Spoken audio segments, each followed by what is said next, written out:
إن الحمد لله نحمده ونستعينه ونستغفره ونعوذ بالله تعالى من شرور أنفسنا ومن سيئات أعمالنا من يهدي الله فلا مضل له ومن يضلل فلا هادي له وأشهد أن لا إله إلا الله وحده لا شريك له وأشهد أن محمدا عبده ورسوله أما بعد.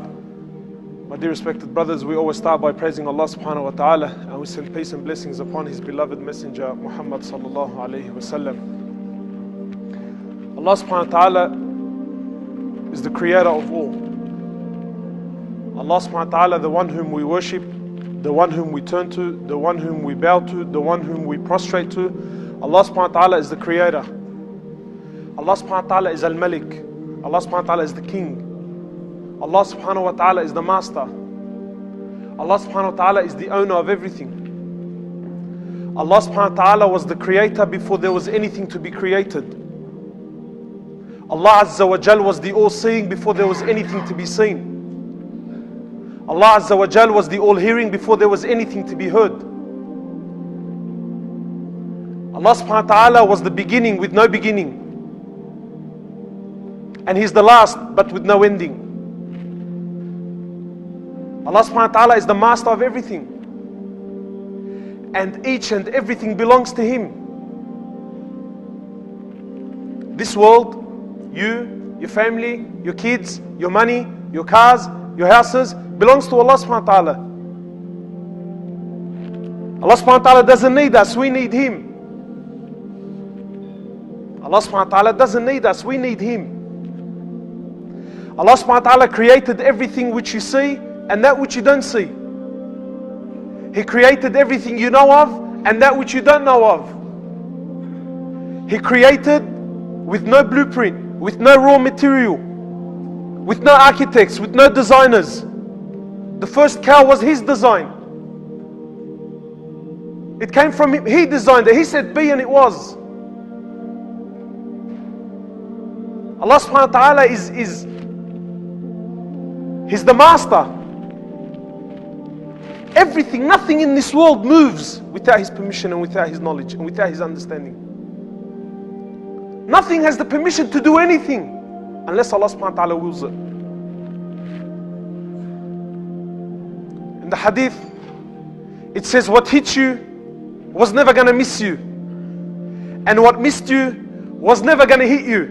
And if you die believing anything else, then Jahannam will be your abode. Yani if the whole world was to turn against you, and every arms and every rifle and every missile and every tank and the armies of the world was to come and everything was faced at you, and Allah Azza wa Jal declared that nothing was to harm you, they're helpless. This is the qadr of Allah subhanahu wa ta'ala. Muhammad sallallahu alayhi wa sallam, he says to the Sahaba, he says, nobody will enter Jannah unless through His rahmah. They asked, even you? He said, even me. This brother was saying to me that, wow, like that we fast all day from food and water. He felt that that's impressive. Brother, that doesn't impress Allah. Allah fasts without food and water since before time. That doesn't impress Him. Don't think that you're winning favors with Allah subhanahu wa ta'ala. Allah subhanahu wa ta'ala, my dear respected brothers and sisters, Allah subhanahu wa ta'ala has created us for a single sole purpose. And that is to worship Him, to recognize Him, to glorify Him. Nothing more. You weren't created to get married. You weren't created to build houses. You weren't created to buy cars. You weren't created to establish empires. Nothing. You were created to worship Him and Him alone. Allah subhanahu wa ta'ala doesn't care what car you drive, what year model, what color the interior is. Allah subhanahu wa ta'ala doesn't care if you've got timber bench tops, granite bench tops, if it's a 5-bedroom house, if there's an ensuite in the house. Allah subhanahu wa ta'ala doesn't care if you have 4 wives. Allah subhanahu wa ta'ala doesn't care how many kids you have. Allah subhanahu wa ta'ala doesn't care about the money that's in your bank account. Allah subhanahu wa ta'ala doesn't care about anything because He gave it to you to begin with anyway.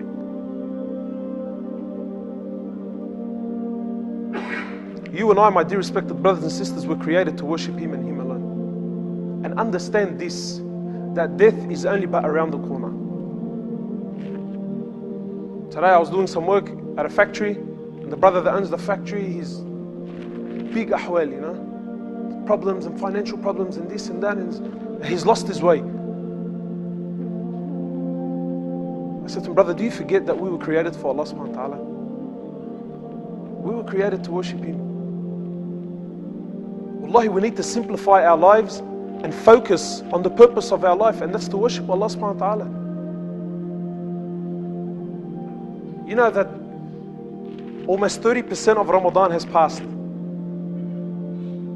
How quick did it go? How quick did it go? Our life is passing us by, and we're not fulfilling the purpose of the life itself. And that is to worship Him. And that is to worship Him. And worshipping Him is to come to the understanding of Allah subhanahu wa ta'ala, the qudra of Allah subhanahu wa ta'ala. Who is Allah? Who is Allah subhanahu wa ta'ala? On the Day of Judgment, when everything will come to an end, everything will die, everything. Nothing will cease to exist. Even the angels will come to death. And then Allah subhanahu wa ta'ala calls out, لِمَنِ مُلْكُ الْيَوْمِ, and who is the king today? Who? Of course, it's Allah Azza wa Jal. Nothing will exist. Then you and I and all of our little problems, everything's gone. And then He will make everything rise up again. And then the judgment will start. This is the month of taqwa. Umar ibn al-Khattab radiallahu ta'ala anhu, he asked Ubay ibn Ka'b, he says to him, what is taqwa? So Ubay ibn Ka'b, he says to him, oh Amir al-Mu'mineen, did you ever in your life, did you ever see a field that had a lot of thorny plants? He says to him, yes. He says to him, Amir al-Mu'mineen, and what did you do when you had to walk into this field? He says to him, I lifted up my garment. I lifted up my garment, and I was cautious as I walked through, so that I wouldn't get pricked. He says to me, Ya Amir al-Mu'mineen, then this is taqwa. This is taqwa. Having that fear of Allah subhanahu wa ta'ala, whether it be a small sin or a large sin, it doesn't matter. Because the one that you disobeyed is the greatest. You know, sometimes we might, yeah, but brother, wallah, like it was only a little lie, but brother, wallahi, like, the one you disobeyed is the problem. It's not what you done. It's the fact that you disobeyed the master. Don't look at the size of the sin. Look at the size of the one you disobeyed. So this is the month to build that taqwa. And wallahi, yani, sometimes I ask myself that, what is the amazing thing of fasting? What does fasting do? What does fasting really do?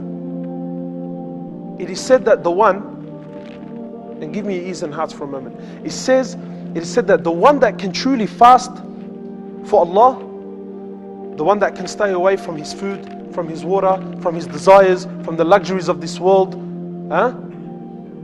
he who can truly, sincerely fast for Allah is the one that can truly, sincerely live for Allah. And only he who can truly and sincerely live for Allah is the one that can die for Allah. Fasting needs to build qualities in you. Stay away from this world. Stay away from this world. Wallahi, lately, you know, like wherever you go and everyone I've been speaking to, I don't know, wallahi, but have you noticed people live and walk and talk like as if death is not coming. We roam around like as if we're not going to die, you know. And it makes you wonder, because when death strikes, what's going to happen? What state are you going to be in? Will you be in a state of taqwa? Will you be in a state of contemplation? Will you be in a state of ibadah towards Allah subhanahu wa ta'ala? Or will we be lost? Wallahi, my brothers, this world and everything in it, to Allah subhanahu wa ta'ala is nothing. Listen to the words of Muhammad sallallahu alayhi wa sallam. He says in the authentic hadith, he says, لو كانت الدنيا, that if لو كانت الدنيا تعدل عند الله جناح بعوضة ما سقى كافرا منها شربة ماء. He says, if this world If it equaled, it doesn't. But he says, if it equaled the wing, one wing, not two, one wing of a mosquito, he wouldn't have given a single kafir a sip of water to drink. Why? This man denies me, he denies my existence, he makes kufr against me. Why should I give him drink? It doesn't matter to Allah. Which brings us back to, what's the purpose of your life? Huh? Ibadah. It's to worship Allah, to worship the Master, to worship the King. It is said, Allah subhanahu wa ta'ala says in Hadith al-Qudsi, He says, "O my slave, O my abd, if you have found me, then surely you have found everything. But if you have everything and you don't have me, then you have nothing. You have nothing." Allah Azza wa Jal, the King, the Malik, the Master, everything is about Him. Jibreel says to Muhammad sallallahu alayhi wa sallam, says to me, "Ya Muhammad, عيش ما شئت فإنك ميت." Where are you going, Muhammad sallallahu alayhi wa sallam? Where?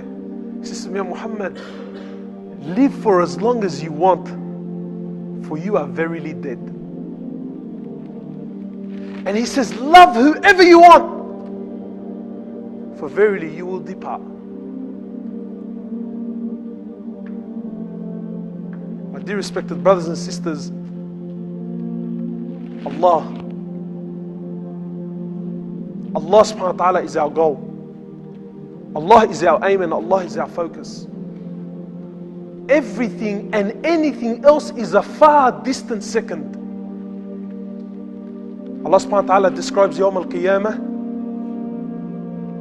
Not subhanAllah, not a sheikh or a alim. Allah is describing. He says, يَوْمَ يَفِرُّ الْمَرْءُ مِنْ أَخِيهِ. He says, that day, verily your mother and your father will run away from you.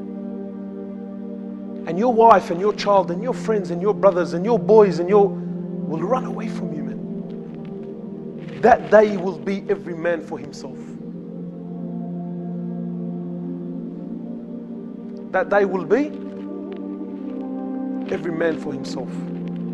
So inshallah ta'ala, I don't want to take too long, but I want this reminder that we need to contemplate, we need to think about my relationship with Allah subhanahu wa ta'ala, and just how strong is it, and just how much am I fulfilling the purpose of my life, which is to worship Him. And this is the month of Ramadan, this is the month of doing so. Contemplating, understanding, coming to the realization that this world and its entirety and everything in it, authentic hadith, not even a janah of a ba'udah, not even the wing of a mosquito. Subhanakallahumma bihamdik, nashhadu an la ilaha